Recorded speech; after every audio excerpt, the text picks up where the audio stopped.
বিভিন্ন ধর্মীয় সম্প্রদায়ের আচার অনুষ্ঠান ও রীতিনীতি মেনে সৃষ্টিকর্তার প্রতি ভক্তি ও শ্রদ্ধা নিবেদন করা। বিভিন্ন ধর্মে উপাসনার পদ্ধতি ও উদ্দেশ্য ভিন্ন ভিন্ন হয়ে থাকে। আজকে বিভিন্ন ধর্মের উপাসনা সম্পর্কে সংক্ষিপ্তভাবে তুলে ধরা হবে। ইসলামে উপাসনার মূল ভিত্তি হল আল্লাহর প্রতি পূর্ণ আত্মসমর্পণ ও তার নির্দেশিত পথে চলা।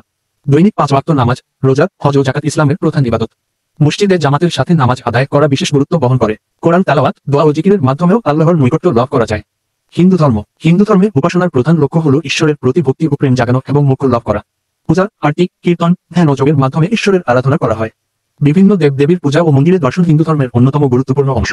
বিভিন্ন ধর্মগ্রন্থে বর্ণিত আচার অনুষ্ঠান ও ব্রত পালনের মাধ্যমেও উপাসনা করা হয়। খ্রিস্ট ধর্মে উপাসনার মূল উদ্দেশ্য হল ঈশ্বরের প্রতি ভালোবাসা ও কৃতজ্ঞতা প্রকাশ করা। গির্জায় প্রার্থনা, বাইবেল পাঠ, সঙ্গীত ও বিভিন্ন ধর্মীয় আচার অনুষ্ঠানের মাধ্যমে উপাসনা করা হয়। যীশু খ্রিস্টের শিক্ষা ও আদর্শ অনুসরণ করা খ্রিস্ট ধর্মের অন্যতম গুরুত্বপূর্ণ দিক। বিভিন্ন ধর্মীয় উৎসব ও পার্বণ খ্রিস্টানদের উপাসনার বিশেষ অংশ। বৌদ্ধ ধর্মে উপাসনার প্রধান লক্ষ্য হল নির্বাণ লাভ ও দুঃখ থেকে মুক্তি পাওয়া। ধ্যান, সূত্রপাঠ, বুদ্ধ পূজা ও বিভিন্ন ধর্মীয় আচার অনুষ্ঠানের মাধ্যমে উপাসনা করা হয়। বুদ্ধের শিক্ষা ও অষ্টাঙ্গিক মার্গ অনুসরণ করা বৌদ্ধ ধর্মের মূল ভিত্তি।